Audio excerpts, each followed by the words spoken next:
여러분, 독일 철도 시스템이 세계 최고라고 생각하시나요? 40년 철도 외길 인생을 살아온 독일 철도청장이 한국에 와서 겪은 일은 전 세계를 놀라게 했습니다. 자존심 강한 이 남자가 서울 지하철을 타고 난 후 국제 무대에서 눈물을 흘린 이유는 무엇일까요? 지금부터 들려드릴 이야기는 여러분의 상상을 뛰어넘을 겁니다. 저는 루디거 바이스만입니다. 독일 철도청장이죠. 올해로 62세가 되었고 40년 동안 철도 일만 해왔어요. 베를린 출신인 저에게 철도는 단순한 직업이 아니었습니다. 인생 그 자체였죠. 아침에 눈을 뜨면 가장 먼저 생각하는 게 철도 운행 상황이었고 밤에 잠들기 전 마지막 생각도 내일의 철도 계획이었어요. 어린 시절부터 아버지를 따라 베를린 중앙역을 자주 다녔습니다. 아버지도 철도 관련 일을 하셨거든요. 그때부터 저는 철도의 매력에 빠졌어요. 정시에 도착하는 열차, 체계적인 시간표, 승객들을 안전하게 목적지까지 데려다주는 그 시스템이 너무 완벽해 보였습니다. 대학에서 교통공학을 전공했고 졸업 후 바로 독일 철도청에 입사했어요. 말단 직원부터 시작해서 40년 동안 한 길만 걸어왔습니다. 신호 담당,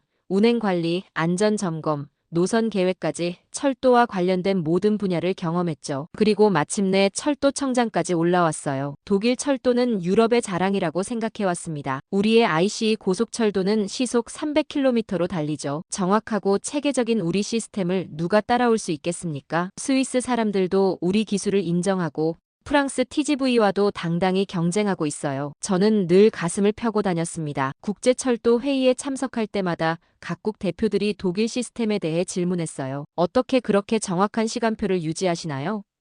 독일 철도의 안전관리 비결이 뭔가요? 이런 질문들을 받을 때마다 저는 어깨가 으쓱해졌죠. 그런데 어느 날 한국 출장 공문이 제 책상에 올라왔을 때 솔직히 내키지 않았어요. 물론 한국의 기술력은 인정하죠. 삼성, LG 같은 기업들이 독일에서도 유명하니까요. 현대자동차도 독일 시장에서 꽤 잘하고 있고요. 하지만 철도는 다른 문제 아닙니까? 우리가 150년 동안 쌓아온 노하우를 어떻게 따라오겠어요? 수행비서 마르쿠스가 조심스럽게 말했습니다. 청장님, 한국은 정말 다르다고 들었습니다. 직접 가보시면 아실 거예요. 마르쿠스는 20년 넘게 저와 함께 일해온 신뢰할 만한 동료였어요. 하지만 이번에는 저는 코웃음을 쳤죠. 그래. 가서 뭘 배울 수 있는지 한번 보자. 사실 속으로는 이미 결론을 내렸어요. 예의상 고개만 끄덕이고 돌아오면 되겠구나 하고 말이죠. 한국 기술자들을 만나서 대단하네요 라고 몇 번 말해주고 선물이나 하나 받아서 돌아오면 끝이겠구나 생각했습니다. 베를린 공항에서 인천행 비행기에 오르면서 저는 독일 철도의 우수성에 대한 발표 자료를 다시 한번 점검했습니다. 혹시 한국 측에서 우리 시스템에 대해 질문하면 자세히 설명해줄 생각이었거든요. 11시간의 긴 비행시간 내내 저는 확신에 차 있었어요. 우리 독일 모델이 최고다. 그런데 그때 저는 몰랐습니다. 제 인생이 완전히 바뀔 거라는 걸 말이에요. 인천공항에 도착한 순간부터 뭔가 달랐습니다. 일단 공항 자체가 너무 깔끔하더군요. 바닥은 거울처럼 반짝였고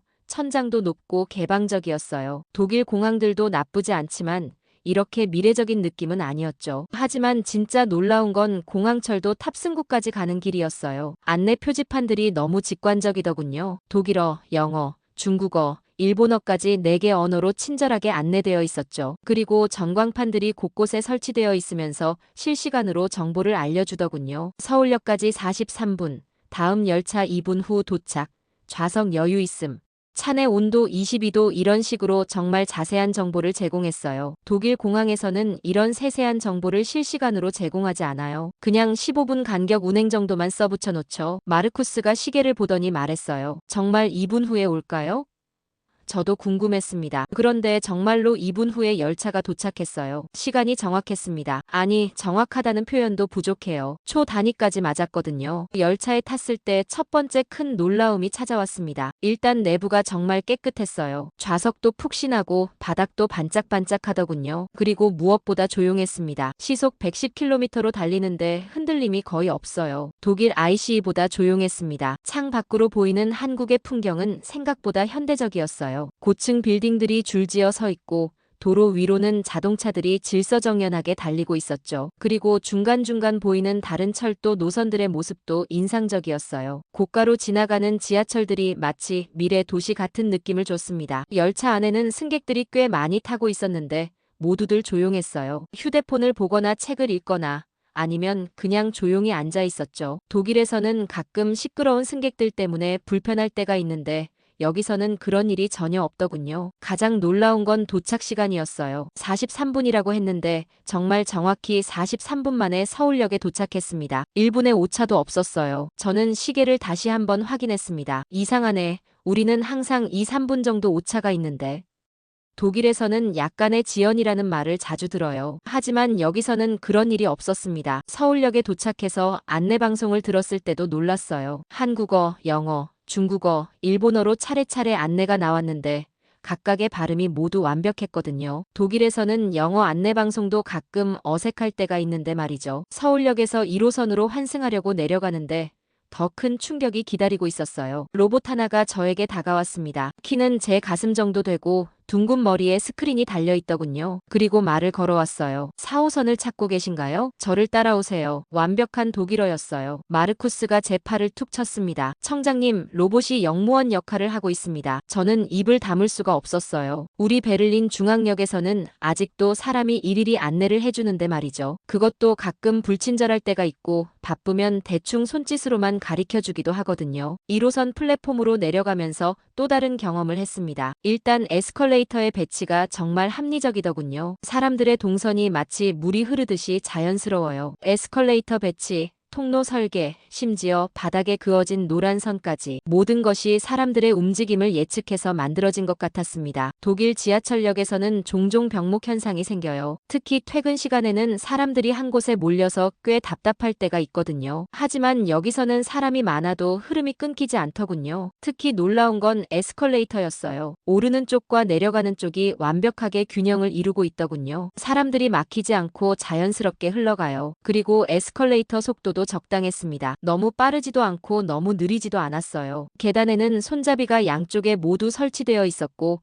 바닥에는 미끄럼 방지 처리가 되어 있었어요. 이런 세심한 배려들이 곳곳에 보였습니다. 독일에서도 안전에 신경을 많이 쓰지만 이 정도로 세밀하지는 않아요. 플랫폼에 내려서니 더 놀라웠습니다. 바닥에 열차 문이 열리는 위치가 정확히 표시되어 있었어요. 그리고 사람들이 그 표시에 맞춰서 질서정연하게 줄을 서고 있더군요. 아무도 새치기 하지 않았어요. 열차가 들어왔어요. 정말 조용하게 미끄러지듯이 들어오더군요. 그리고 스크린 도어가 천천히 열리는 순간 사람들이 질서정연하게 내리고 탔습니다. 아무도 밀치지 않았어요. 급한 사람도 죄송합니다 하면서 조심스럽게 지나갔고 길을 비켜주는 사람들도 자연스럽게 공간을 만들어줬습니다. 독일에서는 가끔 문이 닫히기 전에 뛰어드는 사람들 때문에 지연되는 경우가 있어요. 그러면 승무원이 방송으로 문에 끼지 마세요라고 소리치죠. 가끔은 꽤 화난 목소리로 말할 때도 있어요. 하지만 여기서는 그런 일이 전혀 없더군요. 열차 내부도 깨끗했어요. 바닥에 쓰레기 하나 없었고 좌석도 깔끔하게 정리되어 있었습니다. 그리고 무엇보다 냄새가 나지 않았어요. 독일 지하철에서는 가끔 불쾌한 냄새가 날 때가 있는데 말이죠. 놀랍네요, 청장님. 마르쿠스가 속삭였습니다. 사람들이 시스템을 기다리지 않아요. 시스템이 사람들의 리듬에 맞춰져 있습니다. 정말 맞는 말이었어요. 우리 독일역에서는 종종 기관사를 기다리거나 신호 대기 때문에 승객들이 기다려야 하죠. 기술적 문제로 잠시 지연됩니다라는 방송도 자주 들려요. 특히 겨울에는 날씨 때문에 지연되는 일이 많거든요. 하지만 여기서는 정반대였습니다. 사람이 시스템을 기다리는 게 아니라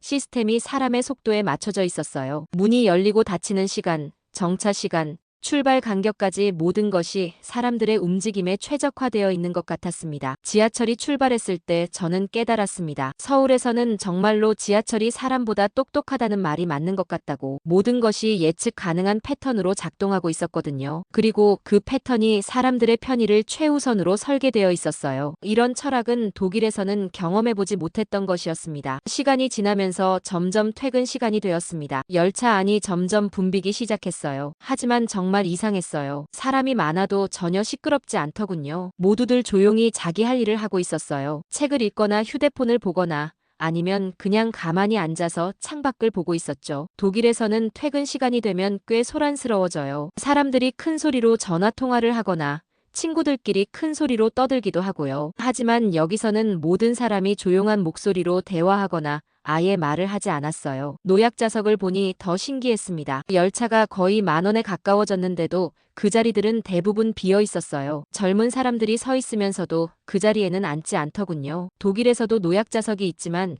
이렇게 철저하게 지켜지지는 않아요. 가끔 젊은 사람들이 앉아 있다가 노인이 타면 일어나기도 하지만 처음부터 비워두지는 않거든요. 한 직장인으로 보이는 여성이 하이힐을 신고 서 있었는데 힘들어 보였어요. 하지만 노약자석에는 앉지 않더군요. 그 모습을 보면서 저는 감탄했습니다. 이런 문화가 어떻게 만들어졌을까 하고 말이에요. 사람들 사이에 묘한 질서가 있었습니다. 밀치거나 다투는 사람이 한 명도 없었어요. 심지어 발을 밟혀도 괜찮습니다라고 말하면서 웃더군요. 밟은 사람도 정말 죄송합니다라고 진심으로 사과했고요. 이런 모습은 독일에서 보기 힘들어요. 우리는 좀 더 개인주의적이거든요. 물론 기본적인 예의는 지키지만 이렇게 서로를 배려하는 문화는 아니에요. 특히 러시아어에는 모두들 빨리 가려고 바쁘죠. 그때였습니다. 다음 역에서 70대로 보이는 할아버지 한 분이 타셨어요. 지팡이를 짚고 계셨죠. 걸음걸이가 불편해 보였고 손도 약간 떨리고 계셨습니다. 분명히 앉으셔야 할 분이었어요. 그 순간 앞에 앉아있던 20대 청년이 그 모습을 보자마자 벌떡 일어났어요. 말 한마디 없이요. 그냥 자연스럽게 일어나서 할아버지께 자리를 권했습니다. 마치 숨 쉬는 것처럼 자연스러웠어요. 할아버지는 고개를 깊숙이 숙여 인사하셨고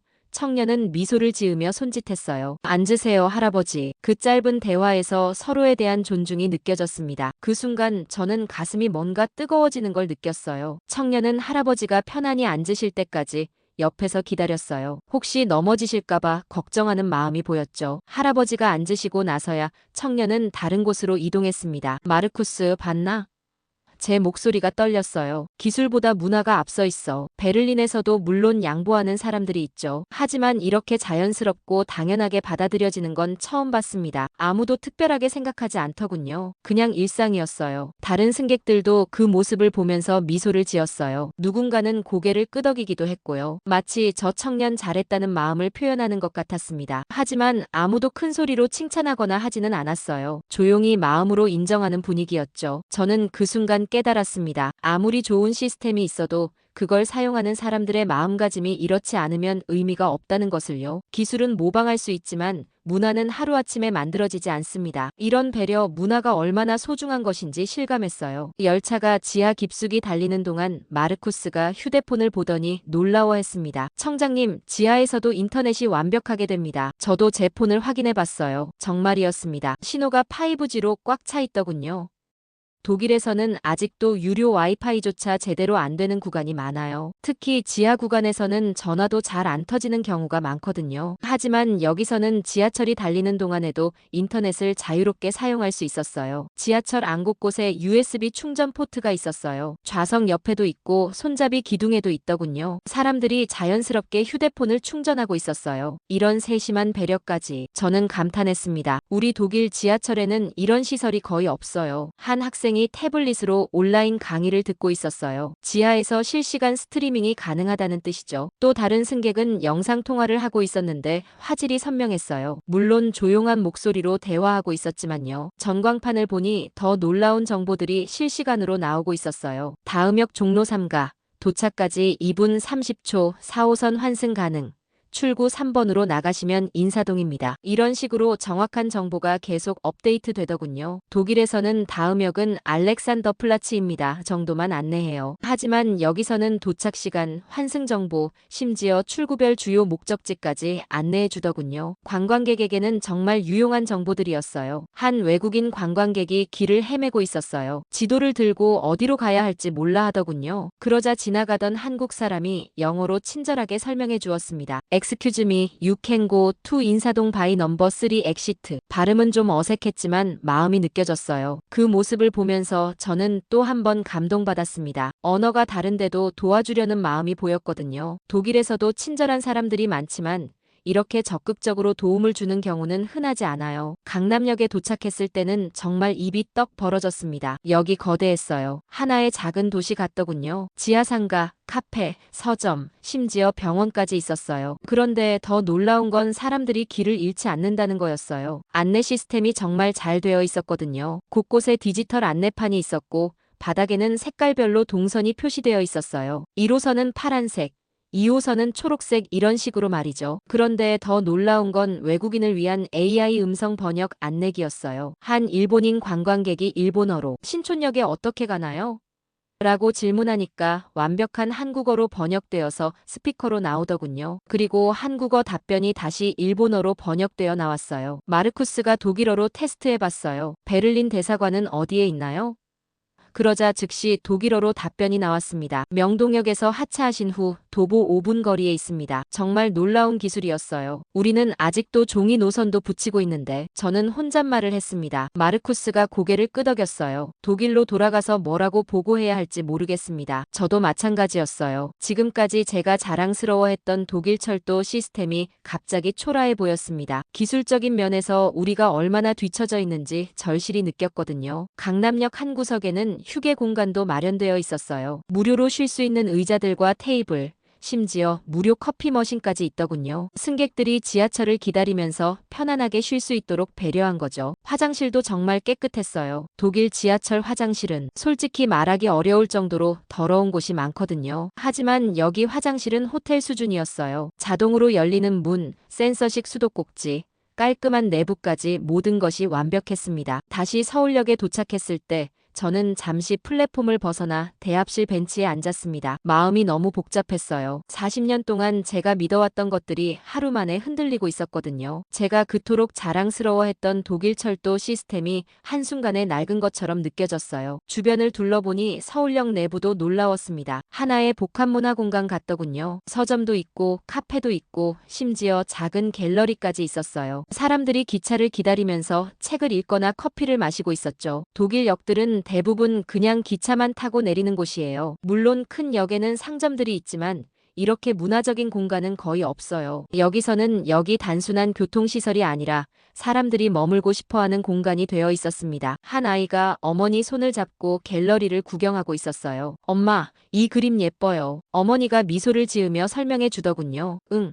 우리나라 작가님이 그린 거야. 이런 모습을 보니 마음이 더 무거워졌어요. 왜 우리는 발전을 두려워했을까? 조용히 혼잣말을 했습니다. 정말 그런 것 같았어요. 우리는 너무 기존 시스템에 안주했던 것 같아요. 이미 충분히 좋다고 생각하면서 더 나은 걸 추구하지 않았던 거죠. 독일에서는 항상 우리 시스템이 최고다라고 말해왔어요. 다른 나라들도 우리를 따라 배우려고 한다고 생각했고요. 하지만 그 사이 세상은 훨씬 빠르게 변하고 있었던 거네요. 마르쿠스가 옆에 앉으며 말했어요. 청장님 괜찮으시죠? 저는 고개를 저었습니다. 괜찮지 않아. 전혀 괜찮지 않아. 사람들이 계속 지나다녔어요. 바쁜 걸음이지만 서로를 배려하는 모습들이 보였습니다. 급한 사람은 죄송합니다 하며 지나가고 길을 비켜주는 사람들의 자연스러운 모습들을 보니 마음이 더 무거워졌어요. 한 어머니가 아이의 손을 잡고 지나가면서 말하더군요. 지하철에서는 조용히 해야 한다고 했지? 아이가 고개를 끄덕이며 따라갔어요. 네, 엄마. 다른 사람들이 불편해해요. 이런 교육이 어릴 때부터 이루어지고 있었던 거네요. 그래서 지하철 안이 그렇게 질서정연했던 거구나 싶었어요. 이런 모습들이 축적되어서 지금의 문화가 만들어진 거겠죠. 벤치에 앉아서 지나가는 사람들을 보다가 또 하나 발견한 게 있었어요. 장애인을 위한 시설들이 정말 잘 되어 있더군요. 휠체어가 다닐 수 있는 넓은 통로, 점자블록, 음성 안내 시설까지 꼼꼼하게 갖춰져 있었어요. 독일도 장애인 시설에 신경을 많이 쓰지만 이 정도로 세심하지는 않아요. 여기서는 정말로 모든 사람이 편리하게 이용할 수 있도록 설계되어 있었습니다. 여기는 단지 빠르거나 편리한 게 아니야. 저는 마르쿠스를 보며 말했습니다. 사람을 위한 설계네. 그 순간 제 눈에 눈물이 맺혔습니다. 부끄러웠어요. 제가 얼마나 오만했는지, 얼마나 좁은 시각으로 세상을 봤는지 깨달았거든요. 40년 동안 철도 일을 해오면서 정작 가장 중요한 걸 놓치고 있었던 거네요. 기술이 아니라 사람이었어요. 시스템이 아니라 문화였고요. 한국은 기술과 문화가 완벽하게 조화를 이루고 있었습니다. 그래서 이렇게 놀라운 시스템이 가능했던 거죠. 독일로 돌아온 지 일주일 후 저는 긴급 기자회견을 열었습니다. 기자들이 궁금해했어요. 평소 같으면 출장 보고서 한 장으로 끝났을 텐데 왜 기자회견까지 여는지 말이죠. 사실 저도 며칠 동안 고민했어요. 이걸 공개적으로 말해야 하나 말아야 하나 하고요. 집에서 며칠 밤을 새우며 생각했습니다. 한국에서 본 것들이 계속 머릿속을 맴돌았어요. 그 질서정연한 승객들, 완벽한 시스템, 그리고 무엇보다 서로를 배려하는 문화까지 모든 게 꿈 같았지만 현실이었어요. 아내에게도 말했습니다. 여보, 내가 40년 동안 뭘 한 것 같아? 아내는 의아해했어요. 갑자기 왜 그래? 당신은 독일 철도 발전에 큰 기여를 했잖아. 하지만 저는 고개를 저었어요. 아니야, 우리는 제자리 걸음이었어. 하지만 결국 말하기로 했습니다. 독일 철도의 미래를 위해서라도 현실을 인정해야 한다고 생각했거든요. 거짓으로 포장하면 안 된다고 여겼어요. 기자회견장에는 평소보다 많은 기자들이 모였어요. 독일 철도청장이 긴급 기자회견을 여는 일은 흔치 않거든요. 주요 언론사에서 모두 기자를 보냈더군요. 저는 연단에 서서 잠시 심호흡을 했습니다. 청장님, 한국 출장 성과는 어땠습니까? 도이체 벨레 기자가 첫 질문을 했어요. 저는 잠시 말을 멈췄습니다. 그리고 천천히 입을 열었죠. 이 질문이 가장 부끄럽군요. 기자들이 웅성거렸어요. 예상과 다른 대답이었거든요. 플래시가 터지기 시작했고 카메라들이 저에게 집중됐어요. 평소 자신만만했던 제 모습과는 너무 달랐으니까요. 성과를 논하기 전에 저는 사과해야 할 말이 있습니다. 제 목소리가 떨렸어요. 우리 독일 철도가 세계 최고라고 생각했던 제 자만심을 사과합니다. 기자들의 표정이 바뀌었어요. 무슨 말인지 이해하지 못하는 눈치였죠. 한 기자가 손을 들었어요. 청장님, 무슨 말씀이신지. 한국은 철도가 아니라 미래를 움직이고 있었습니다. 이 말을 할 때 기자들의 표정이 완전히 바뀌었어요. 우리가 자랑스러워하던 독일 시스템은 이미 과거가 되어버렸어요. 기자들이 펜을 멈추고 저를 바라봤습니다. 빌트 신문 기자가 질문했어요. 구체적으로 어떤 차이가 있었습니까? 저는 한국에서 본 것들을 하나하나 설명했습니다. 정시 운행률, AI 안내 시스템, 승객들의 질서, 배려, 문화까지 모든 것을 솔직하게 말했어요. 기자들이 놀란 표정으로 메모를 했습니다. 기술의 차이가 아닙니다. 철학의 차이였어요. 저는 목소리를 높였습니다. 우리는 시스템 중심으로 생각했지만 한국은 사람 중심으로 생각했어요. 한 기자가 질문했어요. 그렇다면 독일 철도는 어떻게 바뀌어야 한다고 생각하십니까? 겸손해져야 합니다. 저는 단호하게 대답했어요. 우리가 최고라는 착각에서 벗어나야 해요. 그리고 배워야 합니다. 한국에서 말이죠. 마지막으로 저는 이렇게 말했습니다. 지하철 한 칸에서 저는 유럽의 과거를 봤고 한국의 미래를 봤습니다. 이 말을 할 때 제 목소리는 완전히 떨리고 있었어요. 눈물도 맺혔고요. 기자회견이 끝난 후 독일 전체가 들썩였습니다. 철도청장의 충격 고백이라는 제목으로 모든 신문에 실렸어요. 찬반 의견이 갈렸지만 대부분은 제 솔직함을 평가해 주었습니다. 3개월 후 UN 스마트 교통 포럼이 제네바에서 열렸습니다. 각국 교통 담당자들이 모인 자리였죠. 저도 독일 대표로 참석했어요. 하지만 이번에는 마음가짐이 완전히 달랐습니다. 배우러 가는 마음이었거든요. 포럼 참석 전에 저는 독일 교통부 장관과 면담을 했어요. 바이스만 청장, 이번 포럼에서는 어떤 발표를 할 계획인가? 저는 솔직하게 말했습니다. 장관님, 이번에는 발표보다는 배우는 것에 집중하려고 합니다. 장관이 의아해했어요. 독일이 배울 게 뭐가 있나? 저는 한국 이야기를 다시 한번 설명했습니다. 그제서야 장관도 심각성을 깨달았어요. 포럼에는 50여 개국 대표들이 참석했어요. 프랑스, 일본, 영국, 미국 등 각국의 교통 전문가들이 모였죠. 모두들 자국의 시스템을 자랑하려고 왔을 거예요. 예전에 저처럼 말이죠. 첫날에는 각국의 현황 발표가 있었어요. 프랑스는 TGV를 자랑했고 일본은 신칸센을 내세웠죠. 영국은 런던 지하철의 역사를 강조했고요. 모두들 자신만만했어요. 하지만 제 마음은 이미 한국 발표에 가 있었습니다. 과연 다른 나라 사람들도 제가 느꼈던 충격을 받을까 궁금했어요. 둘째 날 드디어 서울교통공사의 발표 순서가 되었습니다. 한국 대표 김 과장이 연단에 올라서자 사람들이 관심을 보이기 시작했어요. 아직은 아시아의 작은 나라라는 선입견이 있었거든요. 하지만 스크린에 서울 지하철의 실시간 운영 상황이 나오자 분위기가 바뀌었습니다. 22개 노선, 700여 개 역이 하나의 거대한 시스템으로 완벽하게 연결되어 움직이는 모습이 나왔거든요. 하루 승객수 800만 명, 정시 운행률 99.9%, 연간 지연 시간 평균 30초. 이 숫자들이 스크린에 뜨자 청중들이 웅성거리기 시작했어요. 믿기 어려운 수치들이었거든요. 프랑스 대표가 제게 속삭였어요. 정말 저 수치가 맞나요? 저는 고개를 끄덕였습니다. 직접 경험했습니다. 모두 사실이에요. 한국 대표가 AI 로봇 안내 시스템에 대해 설명할 때 일본 대표가 놀란 표정을 지었어요. 일본도 로봇 기술이 발달했지만 지하철역에 이런 식으로 적용한 건 처음 본다는 반응이었죠. 실시간 다국어 번역 서비스 이야기가 나오자 미국 대표도 고개를 끄덕였고요. 우리도 이런 시스템을 도입해야겠는데요 라고 중얼거렸어요. 하지만 가장 인상적이었던 건 승객 문화에 대한 설명이었어요. 노약자석 준수율 98%, 지하철 내 소음 수준 40데시벨 이하, 승하차 대기 질서 준수율 99%. 이런 수치들을 들으니 기술뿐만 아니라 문화도 놀라운 수준이라는 걸 알 수 있었어요. 발표가 끝나자 잠시 정적이 흘렀습니다. 모두들 충격을 받은 것 같았어요. 그때 저는 제일 앞줄에서 조용히 일어섰어요. 그리고 박수를 쳤습니다. 처음에는 저 혼자였어요. 하지만 곧 옆에 앉아있던 프랑스 대표가 일어섰고 뒤에서 영국 대표도 따라 일어섰습니다. 일본 대표, 미국 대표, 캐나다 대표까지 하나둘 일어서기 시작했어요. 결국 회의장 전체가 기립박수를 보냈어요. 한국 발표자는 깜짝 놀란 표정이었지만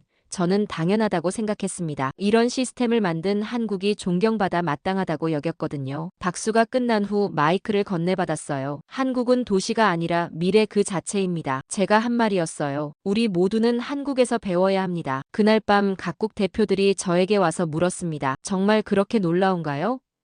저는 확신에 차서 대답했어요. 직접 가보시면 압니다. 여러분의 인생이 바뀔 거예요. 포럼 마지막 날, 총회에서 결의안이 통과되었습니다. 서울 지하철 시스템을 세계 표준 모델로 연구하자는 내용이었어요. 만장일치였습니다. 그날 저는 호텔방에서 한국을 바라보며 생각했습니다. 40년 만에 처음으로 제가 진정한 철도인이 되었다고 느꼈어요. 겸손을 배웠고 더 큰 꿈을 갖게 되었거든요. 여러분, 이 이야기는 단순히 지하철에 관한 이야기가 아닙니다. 우리가 얼마나 놀라운 일상을 살고 있는지, 그리고 그 일상이 세계에서 어떤 의미인지를 보여주는 이야기죠. 루디거 청장은 지금도 독일 철도 시스템을 한국식으로 바꾸는 작업을 하고 있다고 합니다. 베를린에 AI 안내 로봇을 도입했고 실시간 정보 시스템도 구축하고 있어요. 그리고 무엇보다 승객 배려 문화를 만들기 위해 노력하고 있다고 하네요. 작년에 독일 베를린역에 한국식 승하차 대기선이 도입되었습니다. 처음에는 승객들이 어색해했지만 지금은 자연스럽게 질서를 지키고 있다고 해요. 작은 변화지만 큰 의미가 있다고 생각해요. 때로는 우리 자신이 가진 것의 가치를 외부의 시선을 통해서야 깨닫게 되는 법이죠. 우리는 매일 지하철을 타면서